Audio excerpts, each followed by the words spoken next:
Welcome everyone to episode 47 of the Thundercraps podcast, where we forge through the shitstorm that was WCW Thunder. I am your host, having it out with the maid at the Red Roof Inn, Josh Kaiser. And joining me today, a short order cook at the Waffle House, Kyle Hoagland. What's going on, everybody? Damn, it's a hot one today. I went outside just for like a couple of minutes, and I'm just saying, I'm glad we have air conditioning, and I feel like it's taken way too long for the Midwest to start seeing a little bit of a heat wave. But 90 degrees, I think was our high today. I hope you stayed cool. I did not. I actually put off all of my yard work until tonight, so I had to mow the grass. I laid some mulch, and I melted. So grats to that. Well, I mean, I guess in the next couple of days. I guess you kind of have to, because I think it's supposed to be kind of bad during the actual 4th of July kind of long weekend. I think it's supposed to be thunderstorming almost this entire week. It is a lot of thunderstorms, but a quick, happy 4th of July to all of our listeners, as this podcast will be dropping the same day as our nation's Independence Day. We hope that you guys at least get some fireworks. That's right, and it's a great segue because there was a lot of fireworks here on Thunder on January 21st, 1999. Of course, those fireworks might have been all internal strife amongst the NWO, but before we get there, the show opens up with a cold opening, and it's a Flair press conference. He's talking about WCW being stronger than ever now that he's running the show. It shows clips of the NWO wrestling the Flairs. Of course, Sold Out recently happened this past Sunday, and it ended with Ric Flair being handcuffed to the ropes while they whipped David Flair with the Hogan belt. So who actually won the match? Or did it just end? I think the NWO actually did win the match. I think they cheated or something like that. I'm not positive on that now. I watched it, and I don't remember what actually happened in that match other than the post match. So let me get that actually for you. Actually, they did win. The Flairs Rick won. Did won. Yeah, but the last laugh was definitely gained by the NWO. But then we see further clips on Nitro the following night. Ric Flair, furious about watching what happened to his son the night before, says he'll shave his head if Eric Bischoff beats him in a match that night. Which Bischoff says, you're not going to bait me into a match. But then Ric Flair says, well, not only will my hair be on the line, but I will give you back WCW. So Eric Bischoff puts his hair on the line and then wrestles David Flair because somehow David Flair got his name in there. That said, of course, it does end with the Flairs getting the best of Bischoff, and Bischoff is shaved. And we find out now Ric Flair, as the president of WCW, has put himself as the number one contender for the world title. It'll be him and Hogan at Super Brawl. So 1999, in the heat of the Attitude Era, the Monday Night Wars, and we're getting Flair and Hogan for the world title. Hey, you do what I guess works. I mean it worked in '94. So I mean, who's to say it can't work in '99? Fair. I was hoping you were going to say all ratings and statistics. I was going to say we'll just let the history is written by the winners, right? So, it's true. That said, then we move into the show. We are live from Indianapolis. We got Bobby Heenan, Tony Schiavone, and Mike Tenay. I'm pretty sure Lee Marshall is no longer on the broadcast here for Thunder. And so it really is a shame because we've talked a pretty mean game about our boy, but I kind of miss him. I don't know why I miss him, but I think after just making fun of him so much, it's like you don't know what you got till it's gone. And we do like Mike Tenay. I have no problems with Mike Tenay, but Lee Marshall just brings a sense of Like, I just want someone to make fun of on the commentary. Now we don't have it Right, anymore. we don't have that. Lee Marshall's like that substitute teacher that you all ridiculed and you really, thought was a terrible substitute teacher, but then he no longer substitutes, and you're really sad because you didn't realize how well you had it when he was taking over class that day.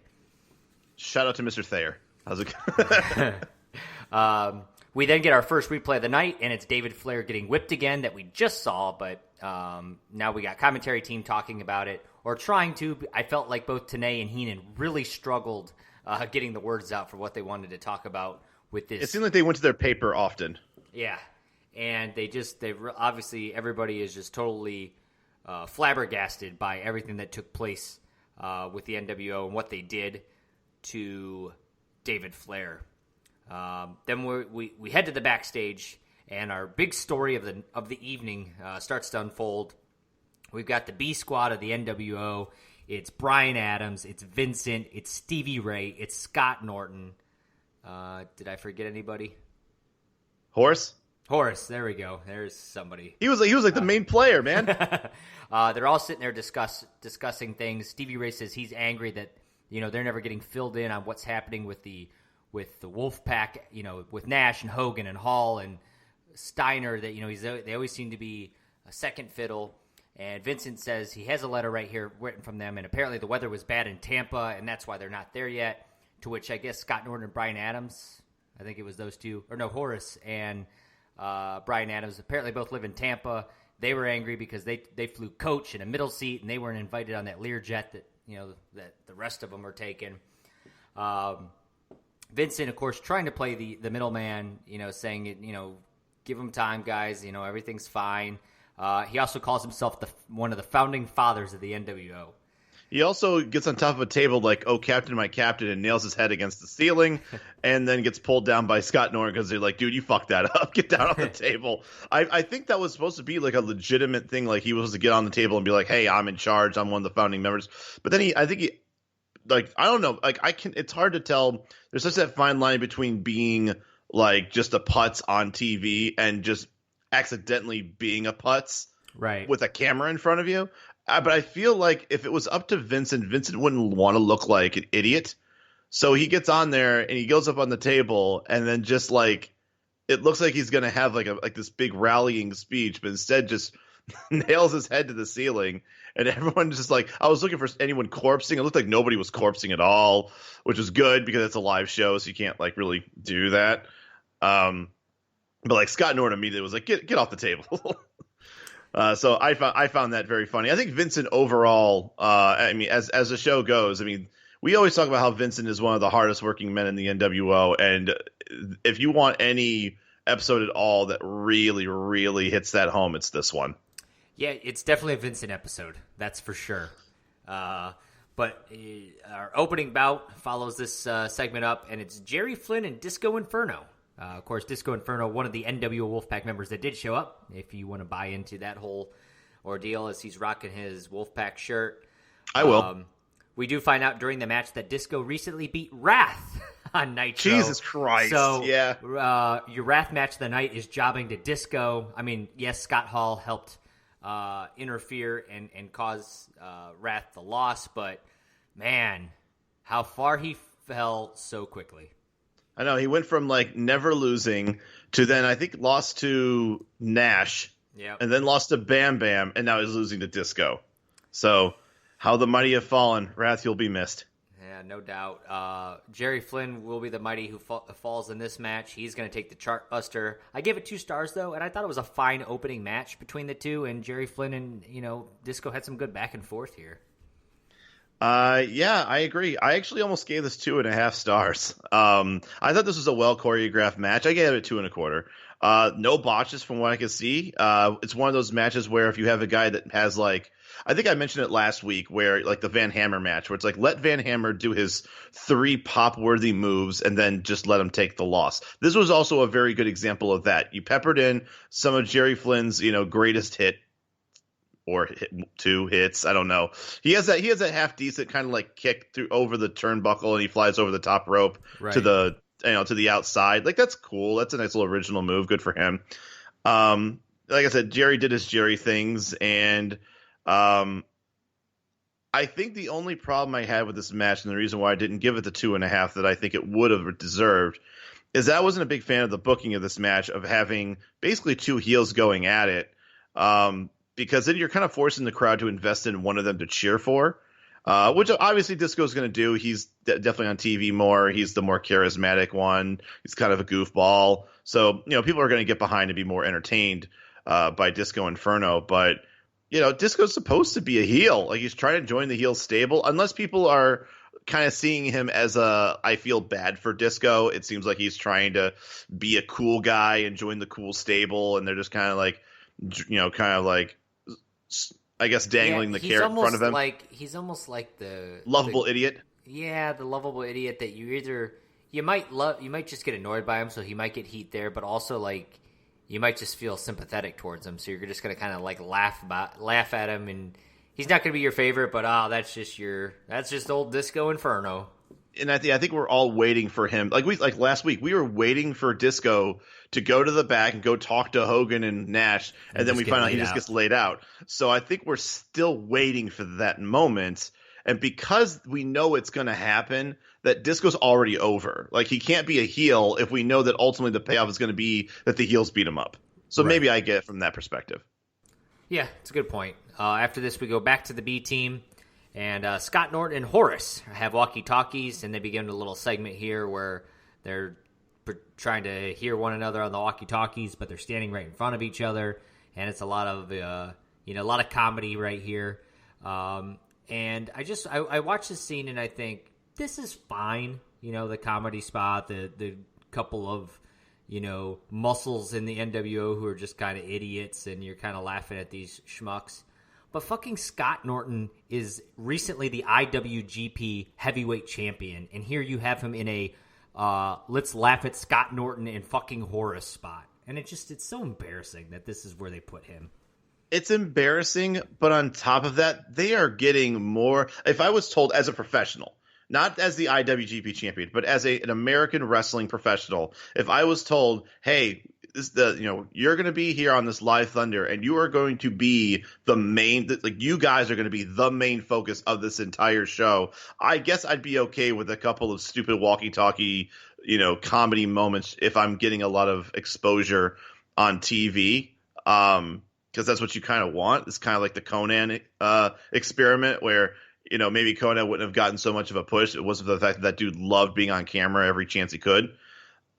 So we're kind of looking at it from this perspective of, if we didn't have this, I mean, God, with as much as Vincent had to talk, and as Horace getting a lot of time to talk, Norton just kind of just looking like just kind of like a guy who's getting too old for this shit, and with the way his attitude is, and Bryan Adams just kind of being there and just being a guy. I guess he was probably the least entertaining of the guys as far as the backstage antics. He was like almost non-existent for most of it. Like, he was there, but he really wasn't.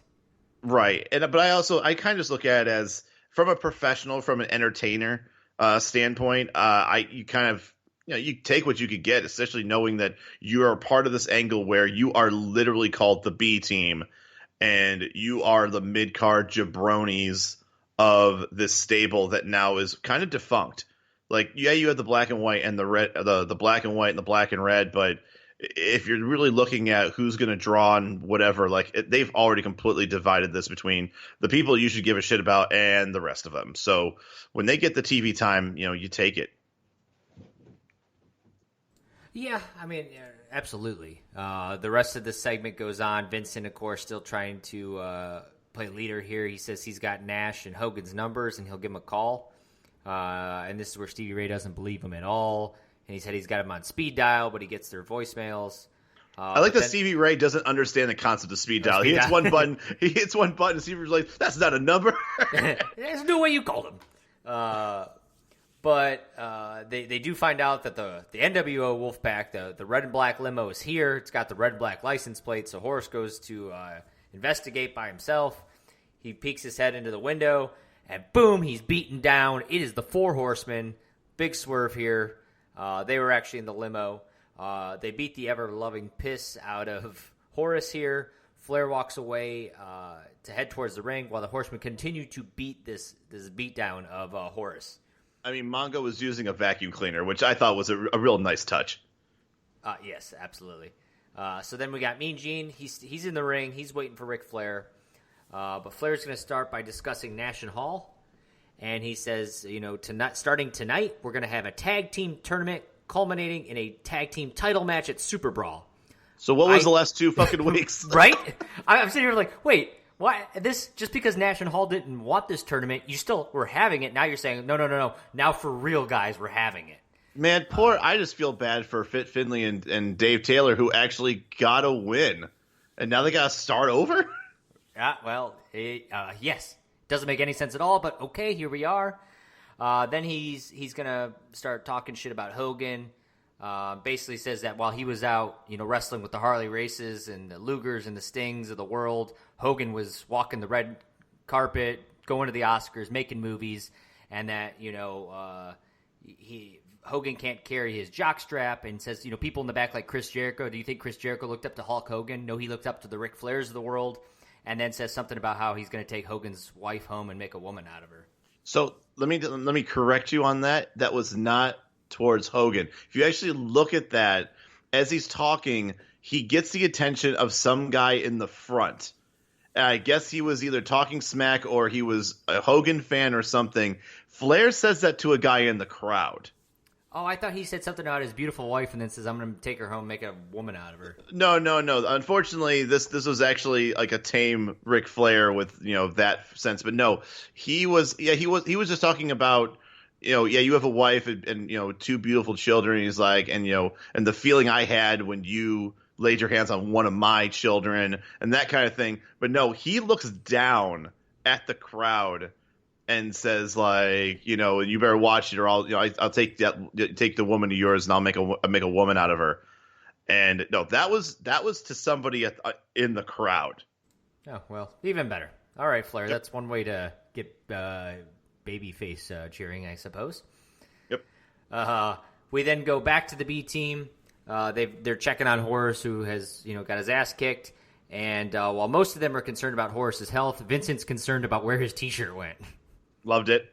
It's like, dude, where's your allegiance at? Yeah. So look at this guy's shirt. We then get our second replay of the night. It's from this past Nitro, with Jericho talking to J.J. Dillon, telling J.J. that he needs to look closer at that contract for the match that him and Saturn had, and that Saturn was not only supposed to wear a dress after losing to at their match sold out, but now he's supposed to be continuously wearing a dress to all of his matches and arenas and all of that. So that is the stipulation going forward. And that brings our next match of the night, Al Green wrestling Saturn. Of course, you can remember Al Green. He was a former #1 contender for the World Heavyweight Championship. He wrestled Goldberg on, I think it was August 31st edition. I looked this dude up. He wrestled Goldberg and obviously wrestled unsuccessfully to get the world title against Goldberg as a co-main event for a Nitro. Good for you, Al. Good for you, Al Green. Well, here he is wrestling Saturn in a dress. Saturn... So how the mighty have fallen also. They're talking about how Saturn, that dress is giving Saturn some problems in the ring. And Heenan said, I've had a few dresses that have caused me some problems, which made me laugh. And then we get the best 10 punch I've ever seen. He takes the dress, puts it over Al Green's face, so Al Green's face is directly in Saturn's crotch. He does a 10 punch and then humps his head afterwards. If that doesn't scream, the best kind of wrestling, then I don't know what you expect here on Thunder. This will be a part of the end of the year awards. I feel like this is going to get a mention somewhere. Absolutely. We do get the Death Valley Driver.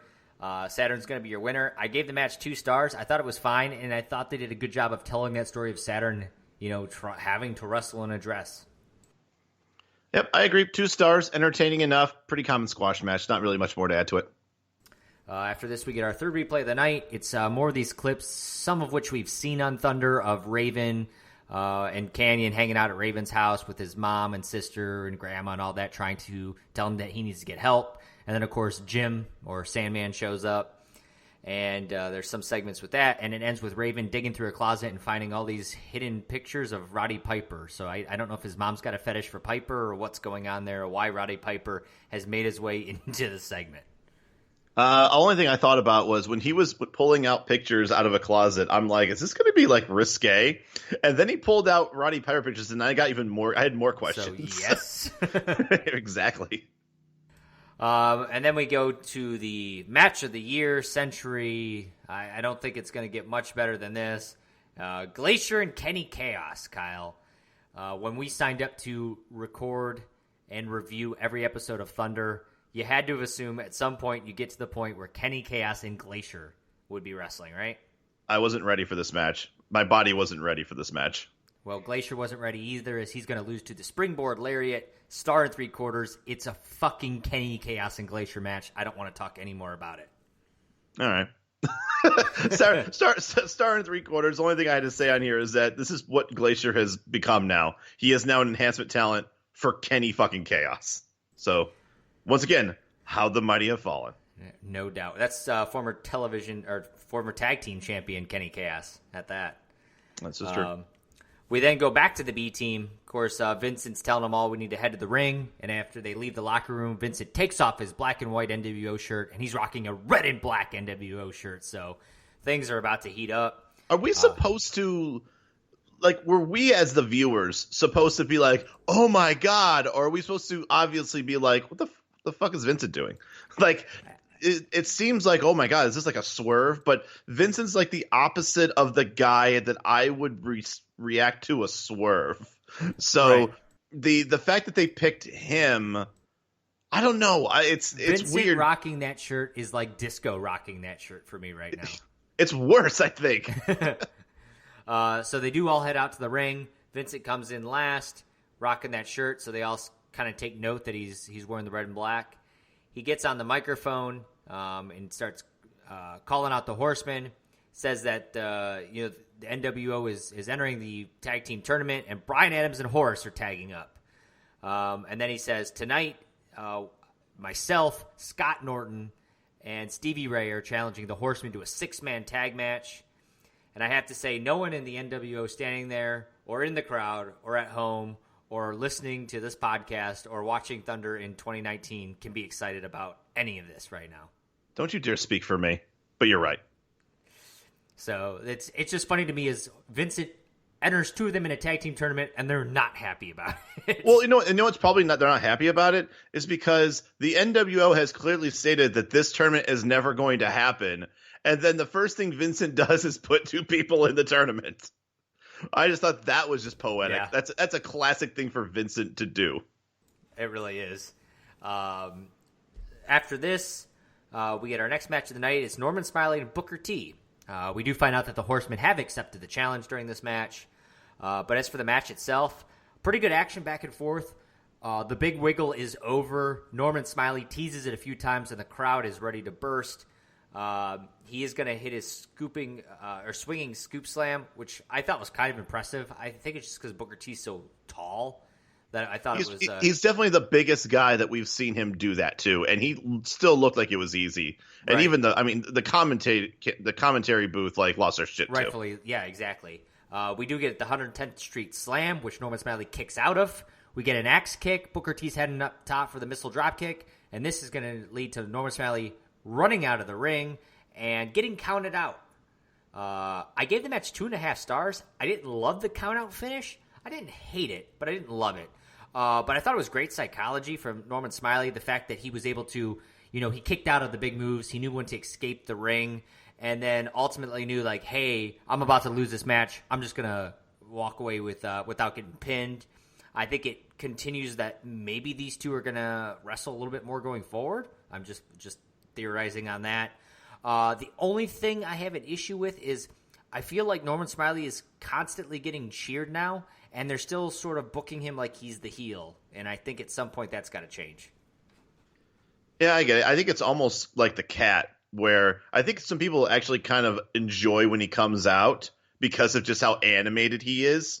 Where at this point, in 1999, it's like the anti-hero is such a popular thing that when even, whether some like almost like there's such like a blurred line between like a face and heel. It's just more like, when you come out, do we look forward to you being out? If so, I don't care if you're punting a baby or if you're telling us to say the prayers and take your vitamins. We're going to cheer you if we appreciate you being an entertainer to us. If you're entertaining us, we're going to cheer you. It's not like before where it's like you're part of a show. Like, you ever go to like one of those, I don't know if it's like a medieval show or even like one like the North versus South type of, like type of like or something. Yeah, like where like I guess you're supposed to cheer for the one side just because of tradition, and you boo the other side. That's kind of how wrestling used to be, right? Like when wrestling in the 80s, early 90s, you went in there and there was just some guy that was like some dirty, like, mean, like, I'm going to beat the crap out of you. And everyone's supposed to boo that guy. And the other one is like, the young baby face who is the face in peril that needs to draw upon the energy of the crowd, to come back and win one for the good guy. 1999, that has slowly just dissolved, and all these guys now that are getting over, it doesn't matter who you're supposed to cheer for based on story. We're cheering you or booing you based on whether or not we actually like the product you're giving us. And that's what I think now. This is kind of like the beginning of that transition to now what wrestling's like in 2019, where the whole face and heel thing is kind of a taboo. It doesn't really matter anymore. It's more just like, do you deserve our attention, regardless of what it is? And I think that's what we're starting to see now. I gave this 2 3/4 stars. The fact that this had no past animosity and it wasn't even for a title. This was a 10-minute long match, and I think they did a fantastic job the entire way around. And I actually really liked the ending. Norman's been getting decent, well-deserved push, and it would be a shame to snuff it out with just him going, just having Booker T get over on him. Even though Booker T has gone over on Norman Smiley not that long ago. He's been in a couple matches with Norman on Thunder, and I think we have kind of given him bad marks before about not selling Booker T's offense, like his kicks and things like that, too well. But this was a much bigger improvement. And like I said, I just appreciate that they flushed this out to a 10-minute match. And I did like the psychology of basically, we'll fight another day. You can't pin me. You can't beat me. So for that, it was a overall very entertaining match. I gave it 2 3/4. Yeah, I think we both were. And it's not like it's unexpected for these two to have a good match, but I think I was surprised that it was a good match on Thunder. After this, we get our fourth replay of the night, and it's Scott Steiner being a real creep as he interrupts the Nitro girls dancing on Nitro, and then telling all the women that they want to be with a real man. He follows Kimberly and the rest of them into the Nitro girls' locker room, and then ultimately backs Kimberly into a bathroom and makes a comment that, DDP's in Vegas cheating on you, so why don't you basically get with me? Then we cut to commercial and we come back to see to see Scott Steiner standing in a bathroom telling Kimberly the same exact thing he just told her. I'm not sure why we just saw the replay we just watched before commercial. Seems like live TV. It seems like maybe they weren't ready for the next segment, so they just stretched this one. That they did. But then we move into our tag team tournament, Kyle. And it's our opening bout. Horace and Brian Adams, accompanied to the ring by Vincent, wrestling Kidman and Chavo Guerrero. So solid tag team that they're going up against. The Horace Sucks chants are loud and proud here in Indy. And then we find out that it's a double elimination tournament. So if you lose one match, that's okay. You can lose one and still make it through the tournament. This might be the stupidest fucking thing I've ever heard. I think double elimination for a tag tournament that we've got 3 or 4 weeks before we crown a winner is just stupid. It's not even about that. It's the fact that if it's going to be double elimination, that's fine. Say that at the start. It just feels like, right. Oh, just so you guys know, it's also they're just throwing stipulations of this tournament that clearly nobody gives a shit about in this company. It's just there to get some people on TV.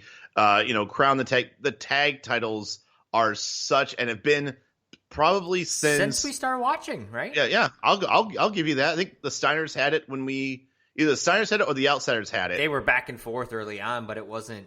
They were secondary even then. And if we want to give it the first month or two of 98, there might have been some meaning for the titles. Since then, they haven't met a single thing. Well, let's put it this way. If you were a tag champion, you didn't walk around with the titles. Like when we saw... Unless you're Kenny Chaos. Let's just say Kenny Chaos and Judy Bagwell were tag team champions in 1998. And they rocked the belts when they could. That's right. Chavo and Kidman actually, as far as this match go, actually make a decent team together. I thought they executed some good double team moves, but ultimately Stevie Ray's going to distract the ref, and this is going to lead to Vincent coming in and using the slapjack. I gave the match a star and 3/4. I wasn't crazy about the match overall, and I hated the ending even more. I really actually thought that maybe Vincent would cause the disqualification and backfire to further push that NWO dissension you had tonight. But instead, they pushed the dissension by him using the slapjack. Hey, but don't worry, it's double elimination, so Kidman and Chavo are not out of it yet. I actually gave this 2.5. Yeah, I saw your rating on this, and I think it's the only match of the night where we're like vastly different. True. Like, I think the reason why was once again, this is the Guardians of the Galaxy, treatment. I went into this thinking this was going to be a dumpster fire match, and it was just going to be a throwaway with a DQ finish. And been like, Jesus Christ, this tournament's never going to kick off right at all. But I was into this match immediately. So I was good with it. I thought actually Horse did a good job of hiding his greenness. There were a couple good moves that he did. Bryan Adams looked like a shit brick house. It helps that you're fighting two cruiserweights because you could basically toss everybody around, and they did. So I think that was the cool idea of having the two cruiserweights taking on two bigger men, and it looked good. And I think the ending was a classic NWO ending, and there still was dissension because Stevie Ray doesn't appreciate suckers getting in his bag and pulling out a slapjack. You don't appreciate that. I guess we do. After the match, we get more B team action as Vincent tells Stevie Ray not to worry about that slapjack. Then our next match of the night, it's La Parka and Rey Mysterio Jr. We find out that Lex Luger and Kevin Nash tried to remove Ray's mask on Nitro, so it looks like that might be coming sooner than later. They're trying to strip him completely. They're trying to take off his shirt last week. They're trying to take off his mask this week. They're going to take off his pants next week. What's going on here? Damn. Stay tuned as things heat up on Thunder. Rey Mysterio, though, he's not going to let that get him down. He's going to drop about 1,000 hurricanranas, it feels like, in this match. And then he kind of does the spinning tilt-a-whirl bulldog to win the match. I gave it 2.25 stars. I thought it was a pretty exciting match, and I maybe even should have given it 2.5, but I thought it was a little short. But I will say sometimes I look back at 1999 and 98, this era, and I really, in 2019 goggles, take for granted what they were doing back then. A lot of what they do then, if you see it now, you're like, well, yeah, I see this all the time. But back then, that was really different, and I think I need to appreciate that more sometimes. I agree. I actually gave this 2.75. I thought it was a great match. Only gripe I had was that it was too short. But if you like high octane offense from start to finish, both of these guys were going Mach 5 the entire time until the match ended. And so I appreciated that. That if this match went, if this match went 4 more minutes, I think I probably would have rated it lower because I think it would have slowed down a little bit. Depends on how it went, but yeah, I could see that. Yeah, I just think that they both put out their greatest hits on each other, and La Parka was entertaining as all shit. He had some pretty stiff chops. He danced a bunch. I mean, it's just both sides just brought exactly what you would want from Ray and from La Parka. This was just a quintessential match, and yeah, it was only 4 minutes, but like I said, you think about it. I mean, they gave you probably one of the best 4-minute matches I've ever seen. Yeah, that's fair. After this, we get Mean Gene back in the ring, and this time he's got DDP coming out, and DDP must mean business because he's got his serious face on. He doesn't come through the crowd; he comes straight out from the entrance ramp, and he gets on the microphone and says, he expects lowlifes to hit on his wife all the time because she's hot, but that Scott Steiner basically made him disgusted, and he's going to threaten Scott Steiner. So it looks like this is heating up. He does not approve of Scott Steiner stalking Kimberly. And then after this, we go back to Vincent and the B team. This is where they all kind of leave the locker room, and Vincent stays behind again, and he realizes up in the corner of the locker room there was a camera, and he says, "We're being watched, but who's watching us?" And then it fades out, and this is when you realize they're being watched by Hogan and Nash and Hall and Buff Bagwell as they all sit in the limo. Hey, whoa. Buff Bagwell. How dare you undersell Buff Bagwell being in that limo? I heard that in your voice. What, are you expecting, Lex Luger and Scott Steiner? Look, Buff Bagwell is the new Vince. He is the Wolfpack Vincent at this point. So you better appreciate what Buff Bagwell is going to offer the Wolfpack Elite. All right? You better change your tone a little bit. Show some respect. Fair enough. After this, Michael Buffer is here. He's back. We got Mean Gene and Michael Buffer here on Thunder, Kyle. I feel like 1999 is just setting up the right way. Michael Buffer is going to introduce the 6-man tag match as Vince, and please call him Vince from now on. Stevie Ray and Scott Norton will be wrestling Mongo, Chris Benoit, and Dean Malenko. I mean, Ric Flair? What? How did Ric Flair get pulled into this match? Look, you can say whatever you want about Ric Flair. If Ric Flair is in the building, he'll wrestle. I mean, that dude loves to wrestle. I disagree with that. But when you have a 6-man tag match that Stevie Ray and Vincent are in, it was all but a guarantee Ric Flair wasn't going to be in this match. And lo and behold, here he is. And that said, Vince dropping a big old flying elbow off the top, which made me laugh. But ultimately, Ric Flair is going to execute a Shattered Dreams spot on Vincent. This leads to all hell breaking loose. I thought the match was going to get thrown out at this point, but nope, they let him keep going. And then Vincent's going to tap out to the figure 4. So you get a Shattered Dreams and a figure 4 clean win on Thunder. I got to say I was surprised by that. I thought the match was still pretty lame. I only gave it a star and 3/4, but I was surprised by how it ended. I gave it 2 stars. Another 4-minute match, which we always laugh about. Oh wow, there's still 10 minutes left in this match. They might actually have a fleshed out match for a 6-man tag. Which once again, a 6-man tag should go for a decent amount of time, you would think, to get everybody their spots. But the moment that you saw Michael Buffer, you're like, "Fuck, this is gonna be like a 3-minute match." It just felt so rushed. Glad to see a clean victory, though, and Ric Flair putting out the figure 4 of all things. So I was happy for that. That's why I think I would have given this a star and 3/4. I was just glad to see a good finish, and Ric Flair being in a match. It was just, it's been a while, I think, since we've seen Flair in the ring. So for that, I had to appreciate that. Oh, that's fair. That said, that was your Thunder. What did you think about this week's show? Overall, I thought it was one of the better Thunders we've had in a while, live or not. I think after the Glacier Kenny Chaos match, the quintessential Thunder match, the show really picked up the pace. It's hard to give Match of the Night to a 4-minute match, but I mean, I gotta go back and say Rey and La Parka had to be Match of the Night for me personally, just because they packed a lot of spice into a short time slot. So I had to give them kudos for that. Once again, if they're only given 4 minutes, that's the thing. You go in there and they tell you on a live show, "Hey, you guys got 4 minutes," and they just ran with it. And I thought that was a fantastic way of utilizing 4 minutes. Once again, Norman Smiley continues to stay relevant by not, being jobbed out to Booker T. I think my only gripe about the show was that there was a lot of focus on the NWO B team and this whole Vince angle, Vince angle of being the B team leader. It doesn't make sense. He would not be, if you were to tell me that there are 5 guys in that locker room and one of them was going to be the leader of the B team, the last guy would have been Vincent, not the first. Hell, I'd even put, I can't believe I'm saying this.